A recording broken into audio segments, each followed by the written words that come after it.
Hey folks, Tracy here with Scrappy's Rustics. Oh my gosh, you guys, this is so stinking adorable with just a few supplies. So we have a Dollar Tree chunky block type thing there. You know, they have them available all year round.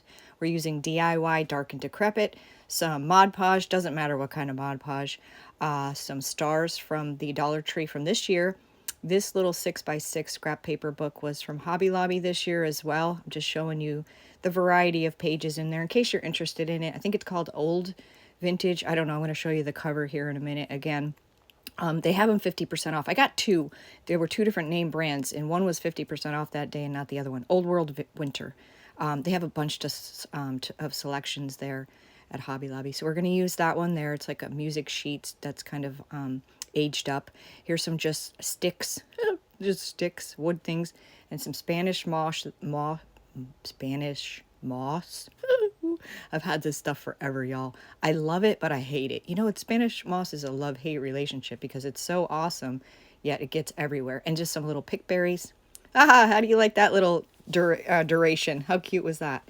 So the ornament, the wood chunk and the star, I'm going to stain using DIY Dark and Decrepit. You don't need to see me do that. I've done it 100 times.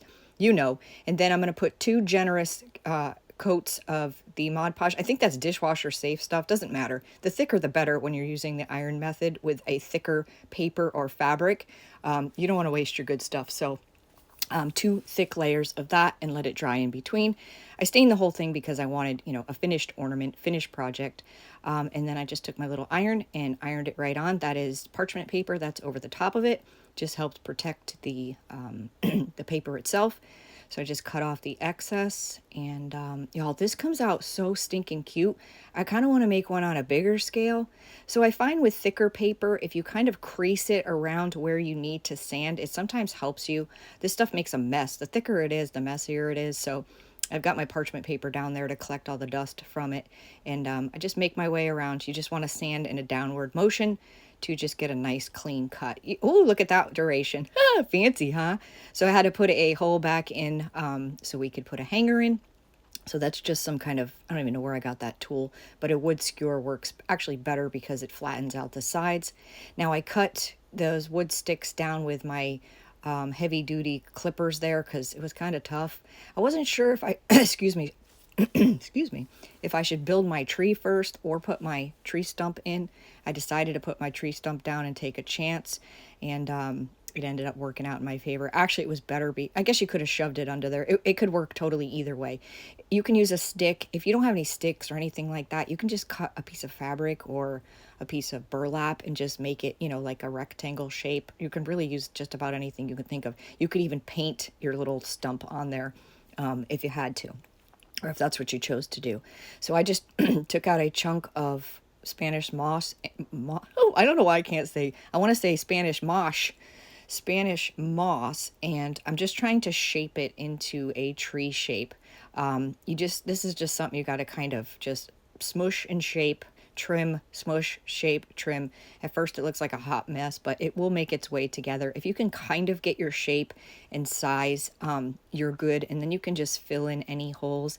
And I'll show you in the end, I'll show you in the end how to get rid of your, well, you probably already know this, but you can get rid of all your glue strings and whatnot, because you end up with a lot of glue strings when you're using Spanish moss, just because the nature of the project itself. So my star was a little big, and it's the smallest one that I have, so I had to improvise, and you'll see that in the end as well.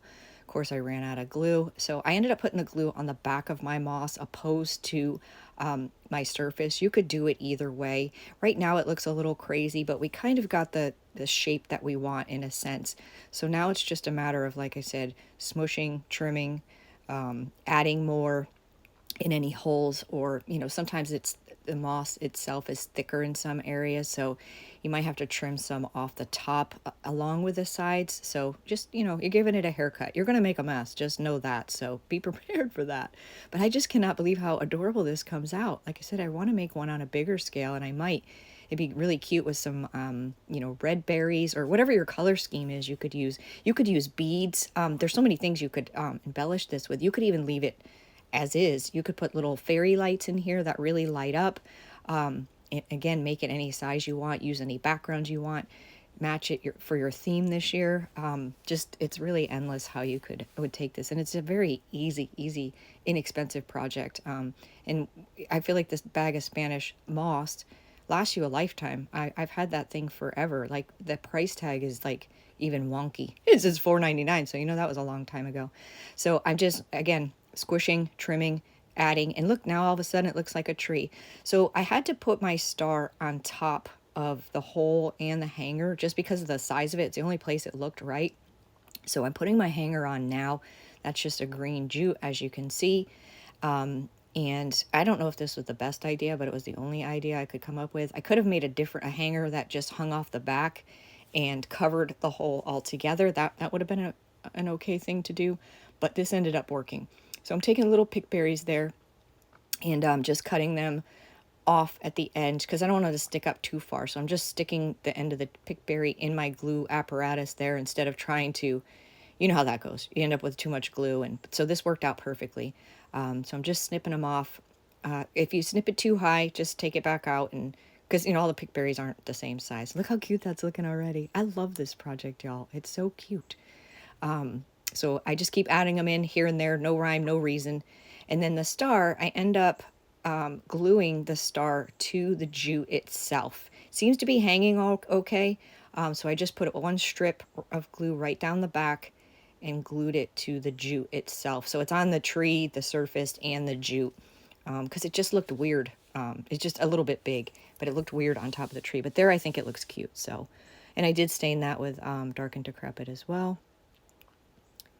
And y'all, so here you go. So there's glue strings everywhere. Take your heat tool, and you know what this also did with the Spanish moss?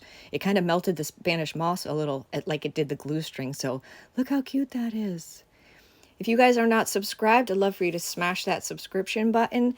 And also, you're welcome to check out our website. The link is in the description. It's scrappysrustics.com.